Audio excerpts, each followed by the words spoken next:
So then guys, I'm going to touch on that subject today where lots of people have clicked on this video to go, ha ha ha ha, MacBooks, they're not designed for gaming, Windows are the only ones for gaming, or get yourself a console. Well today, yep, I'm going to say this right off the bat, that obviously a MacBook is not designed for gaming solely. But what we cannot deny is that in the last year or two, Apple have been advancing to push games more onto their actual MacBooks. Now, obviously, I think that journey is right at the beginning. There's no way they are a competitor out there compared with all the other big players, whether this is, Windows, whether this is even the Steam Deck, and I'm not even going to talk about Nintendo, PlayStation, or Xbox, because they are nowhere near there for gaming sort of requirements, and also developers are signing up with them all left, right and center. But the thing is, if you're going to buy yourself a MacBook right now, and say you did want to do the odd bit of gaming, and when I mean by that odd bit of gaming, I literally mean you're buying the MacBook to do other tasks, and only about 5% or less of that time is going to be for gaming, then maybe you want to know what kind of MacBook is probably the best MacBook for your money right now. Especially that we have the M3 Pro, as we can see right here, in a 14-inch MacBook Pro, for example. And then also like what I've got here on my desk, so can we fit it on here? We've got the M1 Max. And really the reason why I want to compare both of these models right now is because you can pick up, say, a 14 or 16-inch MacBook Pro with an M1 Max inside of it for around about the same price as an M3 Pro MacBook Pro right now. But the main difference is obviously the M1 Max is now about 2 years old, but it has far more cores inside of it, more RAM and all of that, compared to the M3 Pro, what is a newer technology. It's got faster cores, but has less of them. Which one is better for gaming? Now, today I'm going to do a whole load of different tests. Now, what I will say right now is I don't want people throwing out onto this video in the comments, oh, Matt, the testing you did was unfair. Oh, what you did there, you should have compared it to this game. You should have played this game instead. The point I'm trying to make in this video, is it better to have more cores that are slightly older in an older machine, or is it better to have less cores in a newer machine on a MacBook? Which one is better and which one is best for your price with that? And what we're also going to do is we're going to throw into the mix this machine right here too. This here is a Windows machine and it's an Alienware.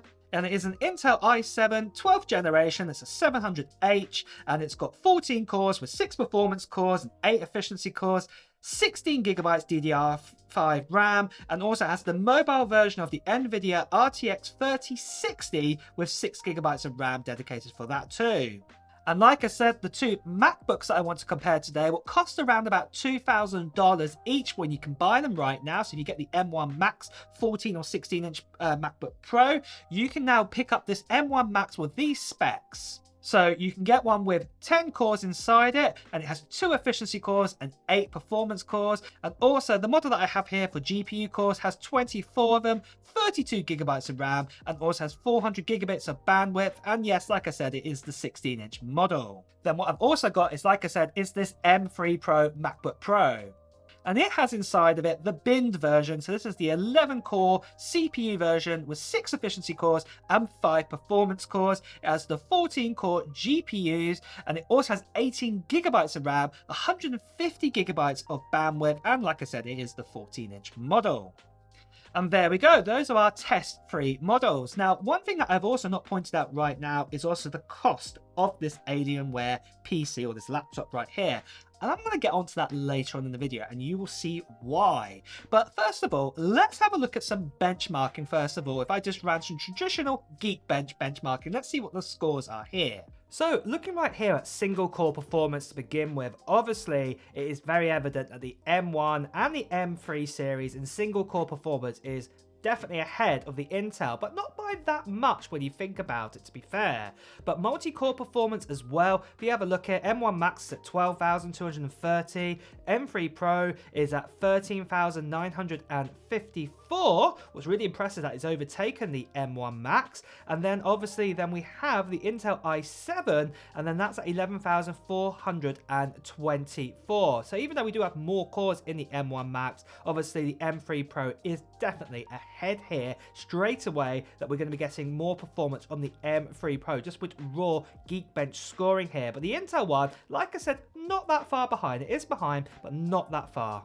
And then the same then for OpenCL, because obviously OpenCL can run on Macs and it can also run on Windows. So I thought this would be a fair comparison here. Let's have a look at the scores here. So with OpenCL core score here, this is where things are different though. So the M1 Max, obviously it's getting 65,287, what is way ahead than the graphical performance on this benchmarking than the M3 Pro. But obviously the RTX 3060 with that 6GB of RAM is leaps and bounds ahead of both of them. You know, it's like almost double the M3 Pro performance. But remember, this is just one type of scoring mechanism. We're going to actually see what it really happens with real life situations in just a moment. So as you can see there straight away, the CPU is way ahead in the MacBooks, but obviously for GPU, yeah, well, this machine here is pretty good. Now, I know you could say, Matt, that's unfair benchmarking. You should have run this benchmarking, blah, blah, blah, blah, blah, blah. The point is, I'm just showing you a picture here of what's going on, and you're going to see what's going to happen now when we're actually going to run some games now on these machines. And the first game I'm actually going to run on these machines is actually Rise of the Tomb Raider, because believe it or not, the game has actually been optimized to run on Silicon Mac, and also at the same time it's built to run on Windows, because obviously it's Windows game too. So we're actually going to run the Steam version of that game. And first of all, let's have a look then at the M3 Pro and see how well that has done in the benchmark. So starting out then with the M1 Max, and to keep things fair, I've kept the resolution at 1280 by 800 on here to make sure we actually get a fair result here on all of the different laptops, Macs and everything that we're going to be doing here. So we've done that, and then also just in the graphics here, everything is set to medium quality. I'm just going to reset it back there. So everything is set on medium precedent here. I'm not going to change anything like that. And then what we're going to do now is we're going to run the actual benchmark built into Rise of the Tomb Raider, and as you can see, it's ran quite well here. And let's just get to the end and let's have a look at the score there. Look at that, we're getting around about just under 141 frames per second. It's on average 141 frames per second on the M1 Max. But then the M3 Pro, same settings again. We've got the 1280 by 800, and then the graphics again, like I said, they're on medium setting. I'm not going to be changing them. We're going to run it exactly like that there, just to reset it again one more time just to make sure on everything. And let's go back and let's run the benchmark. And again, it seems like it's working okay with everything going for the benchmark here. But let's have a look at the overall score here at the end. So on this one, we actually just got under 130 frames per second, 129.47. Still a very good result. But switching over to the Alienware computer now, and then obviously let's have a look then on medium settings again, same resolution, running the benchmark tool again, and then let's have a look then. Let's get near to the end here, the last scene coming up, and let's see the result here. Wow, look at that, 137.54 frames per second. So putting all of those figures into a chart here, let's have a look then. So the M1 Max got 141 frames per second. So this is obviously rounded up. I rounded up to the nearest frame or rounded it down. So 141. M3 Pro got 130 frames per second, but the 3060 got 138 frames per second. So the M1 Max is ahead here. So it shows that the game with more sort of graphical cores is actually pushing ahead here, and that definitely is faster. But to be deadly honest, all three are very close. All three are around about 10 frames per second. There's not much in it here for a game built from the ground up. What is quite impressive when you actually think about it, that obviously, you know, all the graphics in, say, the 3060 and the M1 Max, they're around about the same sort of age now, the 3060 and the M1 Max. And then the M3 Pro, obviously, it's a newer and it's a lower sort of technology, and it's caught up here. Here we are in 2023. So that is quite impressive there. So I think that's quite interesting that the M1 Max has come out ahead so far there. And, you know, it's very competitive to this Alienware machine. But obviously, like I said, this is the laptop 3060. And the M1 Max, you know, Apple will claim right at the beginning, you know, it's as good as maybe, say, a 3080 Ti or whatever like that. I don't think so, because at your day, look at this, the 3060 laptop version, and frames per second are quite close, to be honest. They're not far from each other. Obviously, it did come out in front, But let's see what the rest of the sort of competition and let's see what the other tests are actually going to say then. So the next thing we're going to do is actually we're going to run some Windows-based games on these machines, on the MacBooks, and obviously run it on Windows too. And the way how we're going to do this is via crossover. Now, again, I don't want people shouting and screaming in comments, Matt, using crossover is unfair. It doesn't realistically play the games like it should do on Windows. The point is, this is the options that are available to us right now. Don't get me wrong, I would love these next games I'm going to show you if the developers could make it run out of the box onto Macs. Because obviously, yeah, you're right, it probably would be better. But the point is, this is where we are right now. You can only run these next few games on crossover to work on basically a MacBook. Obviously, there's parallels and there's a few other things too. The point is, you just cannot build, run them natively without doing some modifications. So let's have a look then. And the first game we're actually going to run on here is CyberPunk 2077. Let's have a look at the scores then on here. So same thing again, I've got the game running at 1280 by 800 just to keep things fair. I know this is not the best resolution in the world, but just keep it fair. Medium settings again here in Cyberpunk, just switching it to low and to medium just to show you guys here. So everything is set on the medium settings. I'm not putting in any FSR apart from the default ones on. Nothing is being changed really. I'm just leaving it as it is out of the box. So let's run the benchmark test then and let's see what we're getting here. This is the famous pub scene or the bar scene, and as you can see here, we're getting around that 44 frames per second ish on this scene here. And then if we go on to skip ahead into the city bits, just under 40, maybe mid 40s, I don't know, it's around about that sort of thing there. So let's have a look then what the overall score was then at the end. Came out 43.31 frames per second. It's playable, but it's probably not the best here on the M1 Max with crossover. But yeah, like I said, it is still very playable if you're getting above 30 frames per second. But yeah, that is the total score there. But for the M3 Pro, medium settings again, just going to set that up. And just to show you again, we're on 1280 by 800 again, just to show you guys. So again, I'm just going to run the actual benchmarking tool one more time, and let's have a look then, see what happens this time. So this time we're actually getting higher here. We're in the 50s here, 60 frames per second here in the bar scene. What's really, really impressive. And then here outside, we're getting sort of mid sort of 50s frames per second. I think we're going to get sort of a highish, yeah, you go, 59.83, basically 60 frames per second. What is really, really impressive on the M3 Pro. Very playable. Then the Alienware, same thing, medium settings, 1280 by 800, all the usual stuff. Like I said, I've kept it all the same sort of resolutions just to keep this test fair. I know it's not the best resolution, something like what you get on like a Steam Deck sort of resolution here. But like I said, I want to keep this fair. So let's have a look then and have a look, see what the frames per second here, the difference is. So it's in the hundreds here, what is very, very impressive. Look at that, 110 on the bar scene, and then outside as well, we're getting around about 100 early teens sort of score, or a bit lower there, but there we go. On average, 105 or 106 frames per second there.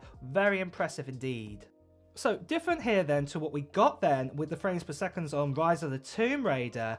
Actually having more cores here in the M1 Max didn't actually benefit the game whatsoever. In fact, as you can see, it's less.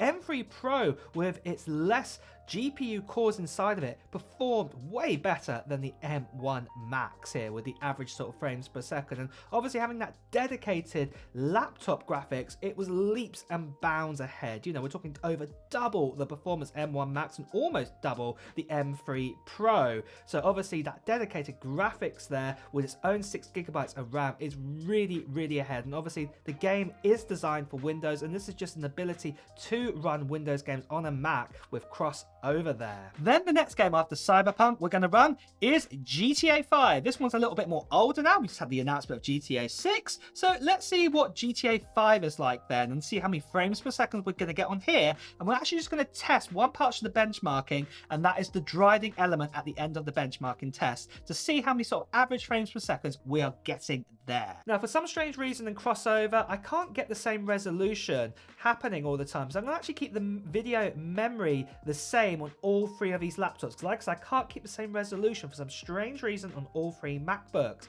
But just to show you the graphics settings, what I'm running on here, I'm going to be running here down here. We're going to have the population density that's the same. Everything's going to be on normal textures. I'm not going to run it on high. I want to keep this fair. And we're going to keep the memory, the video memory, like I said, about 1100 sort of score, 1110, you know, around the closest to 1100 I can get. But here we are then, frames per second then. On the M1 Max, oh, we're getting a bit of shadows caching there, or whatever, shader caching, sorry. And then obviously, yeah, the frames per second is very playable on this machine. We're getting in the 60s here, low 50s there a little bit. So yeah, it's doing very, very well. Oh, we have another stutter there, or we're going to the 40s. Like, I think it's shader caching and all of that. But yeah, we're getting around about mid 50s sort of score, I would say, on average on frames per second there. So yeah, there's the big crash at the end. And yeah, that's that one. Let's move over then to the M3 Pro. Just to show you here, like again, I've kept it at 1092 megabytes video memory. I cannot get the same resolution for some strange reason. I just cannot do it. It won't let me to get the sort of default ones on here on all three of the machines. It just won't give me that option. But obviously all the other settings are the same. Population density and all of that, all the same. Normal settings. Everything else exactly the same. The best sort of thing I can do here. Maybe it's not perfect, but yeah, we're getting the thing. The video memory's been used the same amount. But looking here then, look at this. We are getting around about 80 frames per second. I reckon it's going to end up probably sort of mid 70s, early 70s. In the end, it will start dropping into the 60s in a second as we come further down this hill here. There we go. Got a few 60s there and everything. So yeah, it's doing quite well. Maybe I was a bit wrong, optimistic there. Maybe, yeah, we're probably going to get sort of 70 frames per second-ish sort of thing. Or back into the 80s again. But yeah, it's definitely better than the M1 Max on this one. So that is very, very impressive there with the big crash at the end. But moving over to the Alienware, again, same thing. I'm using around 1110 megabytes of video RAM this time. Again, medium settings, population density, all the same. Normal settings here. Everything exactly the same. But frames per second, wow, look at this. We're in like the 160s, 100 frames per second, 150s there, a few 40s, oh, dipping around there. But yeah, that is super impressive. Far, far smoother experience here. And do remember, this game now is like, you know, coming up to like 12, 13 years old or something like that now. Got GTA 6 around the corner in 2025. But yeah, this is super impressive here. We're easily getting over 120 frames per second on this game, what is really, really good on here. And it's way ahead than what we get on the Max there with the big finale crash at the end.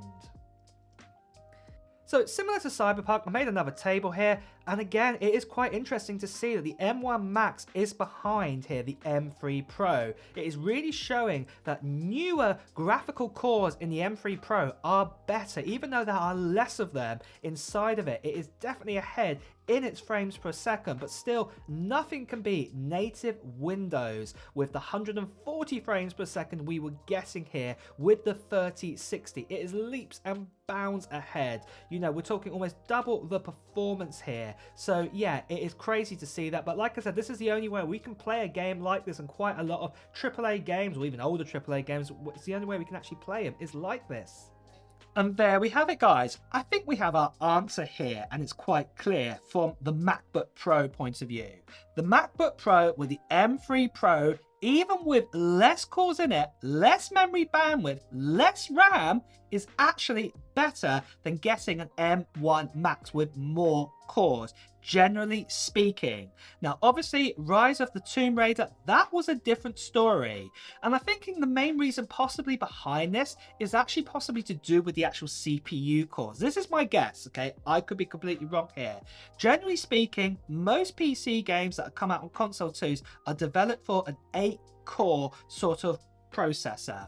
And obviously with performance cores, the M3 Pro does not have 8 of them. It only has 5 or 6 of them. I can't remember what it was now, but it doesn't have the full 8 of them.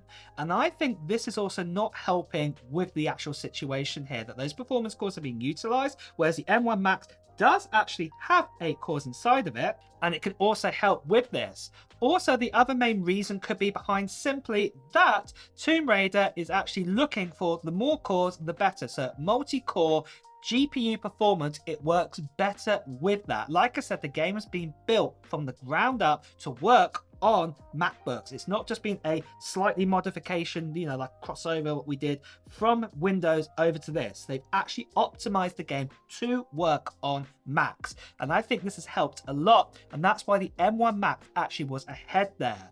But remember, like I said, guys, the point is we're looking at what the situation looks like right now. So the situation is sadly that if we do want to play most of games that we love to play, like CyberPunk, let's say The Witcher 3, let's say any other new games that are going to be coming out and things like this, crossover or parallels and things like this, this is your answer. You can only really play it like that until developers switch over to Mac, and that's even if they do that. The point is, right now, the only way to really play these games is like with crossover, is also with parallels or whatever like that. It's the only way we can actually do it. So from that point of view then, the M3 Pro is the winner over the M1 Max. It's better to actually get one with newer cores that are faster, but less of them than we have right here. But then the question you may ask, well, Matt, what's the point in getting M3 Pro? Why don't I just get, say, like an M3 or even an M2? Well, that's a good point you bring up there. Have a look here on my M2 MacBook Air of what we got here with CyberPunk. CyberPunk was awful. Look at this. We only got teens in frames per second. It's not even playable. So straight away, I would throw that out of the window there. That do not buy an M2 or an M1 chipset, or even say a normal standard M3 chipset to play games. So we're only getting teens with the M2. You know, you might get 20, 21, 22 frames per second on something like CyberPunk. It's just not going to be worth it to do that. And especially with other games as well that are more demanding, or equally as demanding as CyberPunk, it's just not going to be a good experience for you. So then, overall, what would I recommend then in the end? Well, I would say then, if you are going to be a developer and you're going to be using Final Cut Pro, you're going to be using Logic, you're going to be using a MacBook for its proper purpose, not for gaming, and like I said right at the beginning of this video, maybe gaming 5% of the time maximum or less, then the M3 Pro is probably the better solution for you. But there is actually a better solution. And that is simply this. I can now actually reveal the price now of this machine that I got here. So I actually got this machine at a refurb from Dell themselves, who make Alienwares, for the equivalent of $850 US. You heard me right. For this machine, $850 US. And to be honest, it's quite a thin machine. It's quite a good machine and everything. And see this machine here? This here is the MacBook Air M2, and this is the 15-inch model. Now this model here, again, I've got it on a really good deal. I got it for $1,150. Now, if you do your maths, add these two up, ta-da, $2,000. The same price as one of these, as you can get them as refurbished now, buy them now, and the same as an M3 Pro. And I think you're getting my point here. I know, the display on here is nowhere as good as one of the displays on here with many LED, and the build quality and speakers and, ports, I don't know, all the rest of it. But the point is clear. You can have best of both worlds if you brought both of these, and it would only cost you $2,000, the same price. This would be my ultimate sort of setup here. If you're a person who's not going to be doing, say, Final Cut Pro as much, you can still use it for that, or for Photoshop and things like this. Buy yourself one of these, and if you want to game on a PC, buy yourself one of these two. It's definitely cheaper than getting yourself, or a better solution than getting an M1 Max or an M3 Pro. But if you're still saying, Matt, that's still too much, $2,000, I can't afford that. Well, there is a bit more of a cheaper solution than that. You can buy yourself one of these instead. This is the 13-inch MacBook Pro M2, or even get yourself an M1. I picked this model up here for $850, just this one here. This is the same price as this here. I picked this up with the M2 inside of it. And if you want to game, well, I hate to say this, best thing to buy yourself is probably one of these. This is an Xbox Series S, and if you just want to playing casually games, play the latest games, and don't really care about getting 60 frames per second or having it 4K and, you know, buying digital games you'd have to buy anyway for these. So yeah, your ultimate solution is to buy both of these together. I picked this up for $150, this machine, with a controller and everything. It came on box, but yeah, together $1,000 for both of these. So that is your other solution, what you could actually do there. The choice is yours, but overall, I think it's come clear. M3 Pro, if you are going to game a little bit, having more cores, even if they're older, doesn't look like it is the overall solution. But overall, guys, personally, I still would say this: do not buy a MacBook for gaming. You're better off owning both of both worlds, as it were. A solution where you have, say, a MacBook Air, maybe, and also a Windows laptop, or buy yourself a console. Do not buy one of these primarily for sole gaming. And with that as well, guys, it's time to wrap up this video. So if you have enjoyed watching it, please do press the like button, and also at the same time, if you want to hear the latest Apple news, reviews and comparisons, please also make sure you subscribe to the channel and also hit that notification bell too. Until next time, guys, I'll see you really soon. Take care.